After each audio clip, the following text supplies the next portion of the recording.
Hey, it's NintendoSonyfanshow 2011 here, aka MannyTendoWolverine.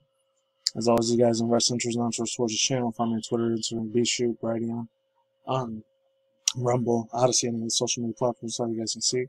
Anyways, another one that came out about 2 days ago, but I still really had to cover this thing. But the man, Mr. Vic Mignogna, the man, the myth, the absolute badass freaking legend himself, Vic Mignogna. Unfortunately, hopefully that whole hashtag kick Vic shit doesn't happen, because I remember a year and a half ago I talked about this thing. A bunch of other people. I know there was Conference TV, Yellow Flash talked about it. Obviously, Hero Hay, I think he was probably one of the biggest people that benefited off of that. I don't know, I think he's still doing a couple of videos with him. I remember he did some personal video about, because, I don't know, I obviously don't know the man personally, but I've seen some of his stuff. Sometimes he comes off a little bit of a scumbag, but other times he's super funny as hell. So I like sticking around this channel. He said, like, he had IRL problems, like, what was going on with his old man's grandfather's dad's health.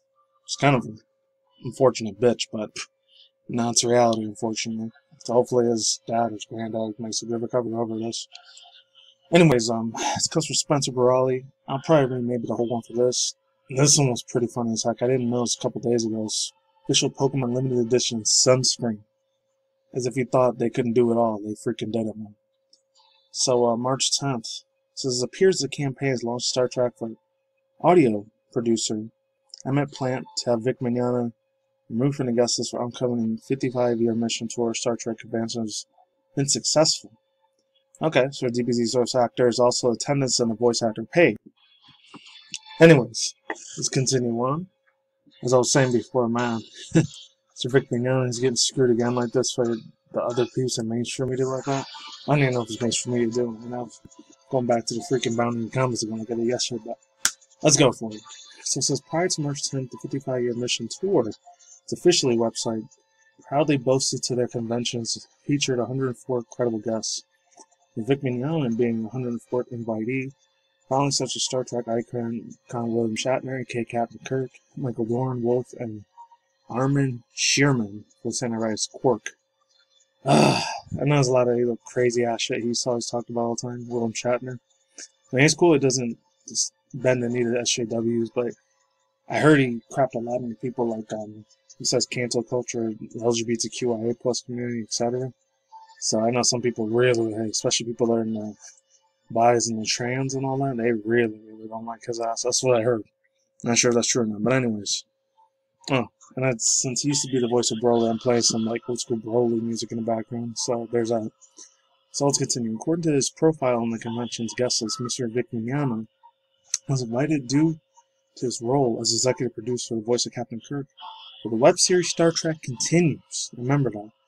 It would have appeared in the vendor's room throughout the convention for autographs. This is probably before the pandemic scam limit thing happened, but who knows. Let's continue. However, Mignogna's name and profile has since been removed as a guest list as of March 9th. 55-year mission tour now exclaims that there are only 103 incredible guests set to attend. Also goes on to say, following the changes made to the 55-year mission website tour, man, the practice is going to be virtual, who knows?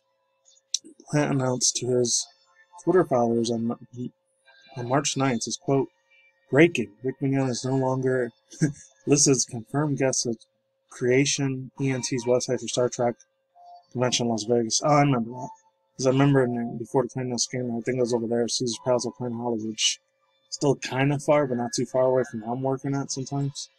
Man, they used to be super busy as hell out there before the beer bug shit started happening. So it says, same thing, same tweet. Let's move on. He used to be super busy that a lot. He's probably going to start doing it again, who knows. According to Plant, Mignogna's removal is not only a result for his public efforts to drive critics, particularly those who identified him as a hashtag kick Vic. Screw that. I'm still standing with Vic all the way, no matter what. The dude's still badass.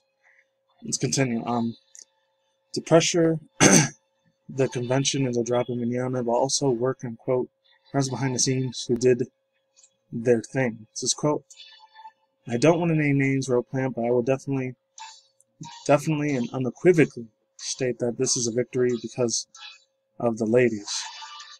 That's what goes on to say. Plant further elaborate the Creation's entertainment decision to uninvite Mignogna was based less on the documents related to the voice actor defamation lawsuit, more on some of the series' 24/7 backup channels, comms, and implementations, unquote. The ladies were unable to handle the following pieces of the, hopefully I'm saying this right, atrocities out of them, he concluded. As of writing this, Creation Entertainment is yet to officially announce or comment on Mignogna's dismissal for the 55-year mission tour. What do you think of Mignogna's removal? Let us know your thoughts on social media accounts below. Over thoughts, views, and opinions. Hopefully he wins this shit because, again, the mainstream media, and not even just mainstream media, people on this Twitter puritan dip craps. They just absolutely shit all over this man, saying that's not good. The man, for me personally, he did nothing wrong. In my personal opinion, he's still kick-ass freaking dude. He's one of the best top 10 voice actors in my opinion, still opinion for English dubs. That's what I'm going to say about it. Let's get into this other thing. Anissa's Pokemon Limited Edition Sunscreen, Pikachu, Evoli, and Zenny game. This really should have been on Squirtle and Bulbasaur and Charmander, maybe. I'm just going to read this real quick. Anissa and Pokemon, this is on Kotaku too, but I don't want to read it there. Partner to create UV sunscreen lotion. These types are available, including Pikachu, Eevee. It should say Squirtle. I don't know why it's not that. Limited quality release will be available Sunday, March 21st. A press release for PFD in Japanese has been archived to our site. The resolution of the images have been added to an image board. Shiseido, hopefully I'm saying it right, Shiseido has collaborated with one of the world's most popular brands of Pokemon to release a limited edition of Anissa's Perfectly UV skincare sunscreen featuring Pikachu, Eevee, and should say Squirtle. Maybe that's Squirtle's name in another language. I don't know. They will also release a limited quantities in Japan starting March 21st, 2021. There will be a total of 3 different types of limited edition packs for the Japanese release: Pikachu, Eevee, and Squirtle. The Evoli package has your backside of the Pikachu and Eevee have two other patterns, and a male and female one. And you can see on the backside of the bottles or the outer packaging bottles, so you can wait opening, find which one you are getting. In Shanghai, China's a big Pokeball is displayed on the spherical screen to release a showcase of 2 other bottles and be available at Jigglypuff site. As much as I don't want to say it's cool, it does look kick-ass looking, I'm not gonna lie. And it keeps going more and more and more Shark Kids skincare video. I don't know if I was gonna do a reaction to this, I probably shouldn't. But yeah, let's get into the last one right here. This one was pretty damn crazy, man. This is cool too. More positive vibes. This Crackle documents playing with power. The dossier, as they say, it shows Nintendo's remarkable. I'm only gonna read half of this because this is a super mega longest article. But this comes from Guy Carlo Valdez from Game Crate. I haven't read from Game Crate in like 2 years. It's easy to forget that Nintendo's more than 130 years old.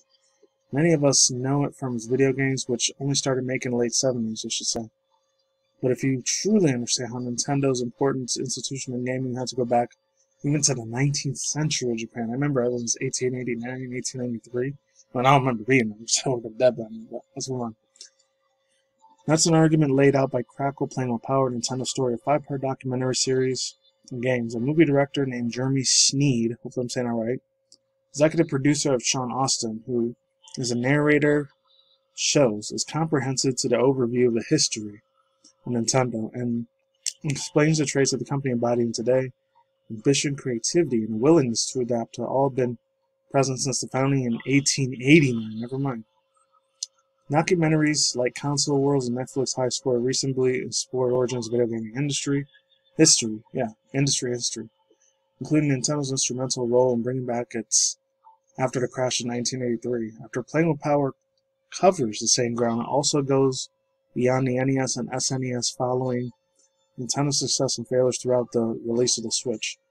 A number of high-profile interviews helped to tell the multi-hour story, including Xbox head Phil Spencer, Cliff Blesseling, hopefully I'm saying it right, Blessinki, Nolan Brunchwell, Will Wheaton, and ex-Nintendo American president, Mr.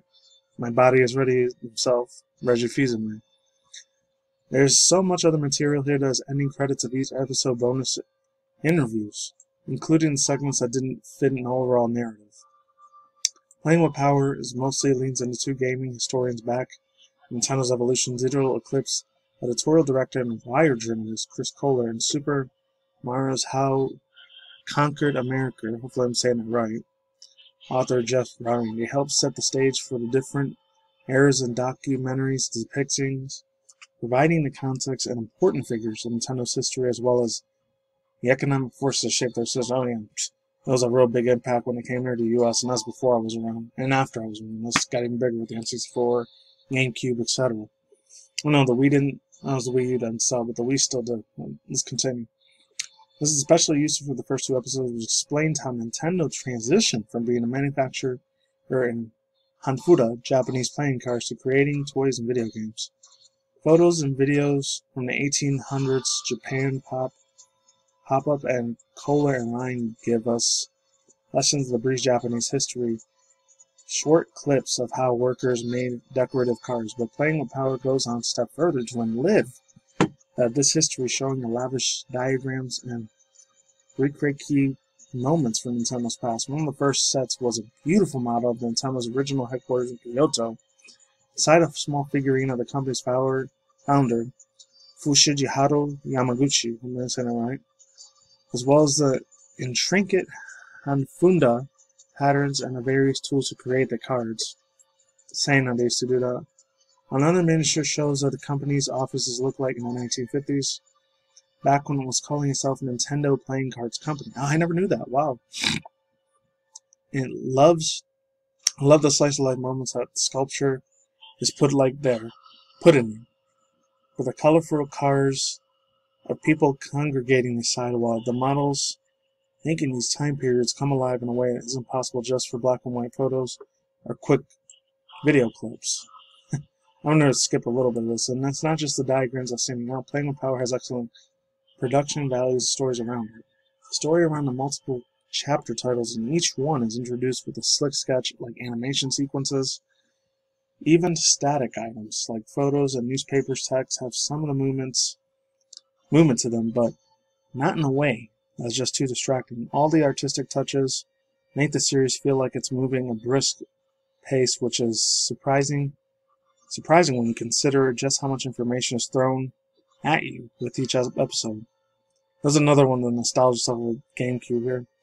Playing with Power comes close to being the definitive account in Nintendo's history, notably missing from its interviewees and influential Japanese developers behind Mario and other big games, like people like Shigeru Miyamoto and Eiji. I always forget his name. Eiji Amufa, the one that made the original Legend of Zelda series and the future ones. It would have been great to have their first-hand accounts, especially in their episodes that covered Nintendo's rise of the 80s and 90s. Oh, man, that was beautiful. And so, overall thoughts and opinions, I saw some of the documents. I still got to watch like 4 or 5 parts of the episodes. And then that's it. This shit was super old school, like original classic Nintendo stuff. I've seen this dude's face before. It's Howard Phillips. I think it was like the late 70s, early 80s. CEO president of Nintendo. The spokesperson. Dang, this is a beautiful time capsule caught in history, man. And I know sometimes a hardcore Nintendo fan, and I don't always agree with everything that they do. I'm not a Nintendo stan, but I will say I'm a fan for it. There's so much beautiful history been made with this freaking company. I was glad as a 90s or 2000s because I was there, so even though I wasn't there in the 80s, but at least I got to see other stuff. Well, that's all I got to say for now. I'm out here. Links to description box down below, card side on the side. I'm done. Oh, I was going to talk about this EA thing about the little scams that they did. Scandals that they did for the cards. That's for another video. Peace out once again, ladies and gentlemen, fanboys, fangirls, talking money's. I'll see you when I see you. Have a day, have a good night, wherever you're out there, so you your content, including video game industry news, anime manga news, internet news, Twitch issues, drama news, reaction videos, and that's it. Take it easy. Peace out, my sauerkraut. Ladies and goodbye. See you epic, awesome people on the flip side. Matter. Laters, I'm going. Have a good weekend.